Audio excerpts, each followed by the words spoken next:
What is up, guys? Welcome to my first theory, and the question we're answering today is, what type are fossil Pokemon really? Because clearly they can't be rock type naturally, because the rock type is fairly common theory is that the rock type is added because of their fossil regeneration. So what type are they really? And for this, I only did the first stages because you can't get a fully evolved. You can't get an Amistar fossil or a Kabutops fossil. You can only get the first stages, so I only looked at those for getting these. And I excluded the ones from Galar because they don't have the rock typing, and they're not really a normal fossil Pokemon because they're weird fusions of parts of other Pokemon, so they're not really normal fossils, so they're not in this video.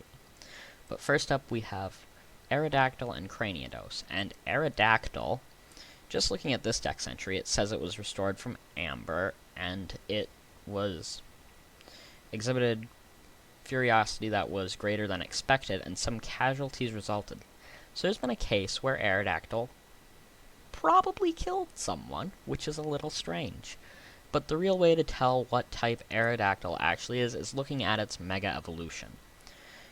And looking at its Mega Evolution, it awakens some dormant genes. That means that the dormant genes means its rock type is natural, and it says that some people believe its true appearance is this. And also you know that it has to be natural since it's found in Amber and not found in rock. So the rock typing would be natural for it. Now the reason Cranidos is also on the same page is that it says it used skillful headbutts to combat Aerodactyl. We can assume that they were using a move that was at least somewhat effective on an Aerodactyl, so they are still naturally rock type. So these two, their typings are okay. It works. I see it. But now if we look at Archon. Archon, in Sun and Moon, it says it's the ancestor of all bird Pokemon. But once we look at Ultra Sun and Ultra Moon, it says that it was once thought to be the ancestor of all bird Pokemon, but the latest research suggests that it may not be the case. And what type do I think Archon really is? Well, if we look at its moveset, it learns Dragon Breath at level 9. That's a pretty low level to learn a dragon move, and a lot of Pokemon don't learn dragon moves naturally. Archon also learns, I believe, Dragon Claw at a higher level, but that's why I think Archon is a dragon flying type and would be the ancestor to some dragon Pokemon, since it can't be the ancestor to bird Pokemon according to the Ultra Sun dex entry. Now if we move on to Tortuga, its typing might be okay because in Sword and Shield it still says that it's considered to be the ancestor of many turtle Pokemon. And why is this still the case that I think it could still be rock water? Because Dreadnought. Dreadnought is a rock water type turtle that could easily go and turn into Squirtle because they have similar color palettes, similar shell color, and it's easier for something that already has legs to stand up on 2 legs and become a Squirtle. So that's why I think Tortuga is still okay as a rock water type. It could be mono water, I guess, but I guess a hard shell could be made of rock. Then moving on to Amara and Tyrant. It says that the Pokemon Amara go to places where there are no violent predators like Tyrantrum. So clearly they fled to colder places to avoid the dragon type that doesn't like cold places. And I think these two are okay as rock types because they do have a rocky appearance and learn a surplus of rock moves. Also, I would assume a rock type would not hunt an ice type, or a dragon type would not just hunt an ice type because they don't have an advantage. They don't have any type advantage then. And Amara might just be mono ice, but they could also have been naturally rock type because they were found and restored from a frozen chunk of ice. Now that frozen chunk of ice isn't a rock, so it couldn't gain the rock typing from that. It could have gained the ice typing. And that would make more sense that the dragon types were actually hunting something that they didn't have a weakness to. So I actually think Amara would have been a mono rock type, but once it moved to the colder areas, it gained the ice typing to help survive in the colder conditions. Now Lileep. Lileep is a strange Pokemon, and I come to like Cradily slightly more than I have before, but looking at the dex entry for Lileep, it says that this Pokemon attaches itself to a rock on the sea floor and catches prey. It's permanently anchored to a rock, which means this rock does not give it its typing. This rock is what makes it a rock type. Now, I think it's a water grass type because it lives underwater on the sea floor, and Pokemon tend to be the type of their environment.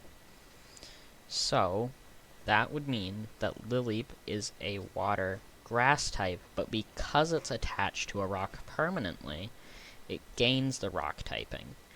The fossilization isn't what gave Lileep its rock type, it's it being stuck to a rock.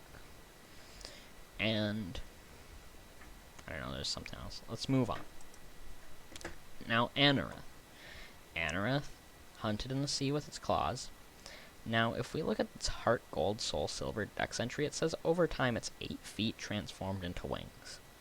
For a moment, let's just absorb the image of an Anorith with legs. Yeah, it's a little strange. I would like someone to make the art of that because I think it would be hilarious. And then I think it would gain the water typing just because it lived in the ocean. That's what Pokemon tends to do with things. If it lives in water, it gets the water typing. Also, I don't think a rock type would like the water.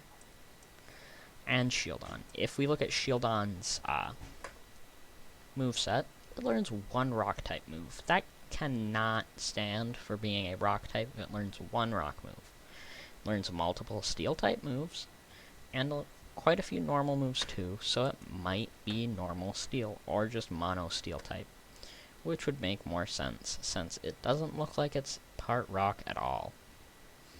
So moving on, we have Genesect, which I almost forgot about, but then I quick went and grabbed this dex entry, which says that Team Plasma altered it and attached a cannon to its back, which would be made of metal, which would be why Genesect has the added steel typing, so it would normally be a mono bug super predator. And then, moving on, we have Kabuto, which is... It says it molts every 3 days, making its shell harder and harder, which is something bugs do, and is cited fairly common in some places. And that might mean its rock typing is normal, but, as we know, Scyther and Kabutops, if we look at their evolutions, have scythes similar to each other, so Kabuto would be a bug water type. Now, last, but certainly not least, we have Ammonite. Ammonite's dex entry says that it lived in the seas, and its fossils have been found bearing bite marks from Archaeops. Now, why does it have bite marks? Because Archaeops preyed on it. That means Archaeops was Ammonite's predator. So Ammonite can't be rock type, because if Ammonite was a rock type naturally, it would easily get rid of any Archaeops and Archon that are trying to eat it. So, it must be part bug type. Because that, or it would have to be dragon type with this theory, and I don't think Ammonite is a dragon last time I checked. But it would make sense because it has a shell, exoskeleton. It would work to also be a bug water type, and it would match with its partner in crime, Kabuto. And that's all. Like, comment, and subscribe. And thanks for watching.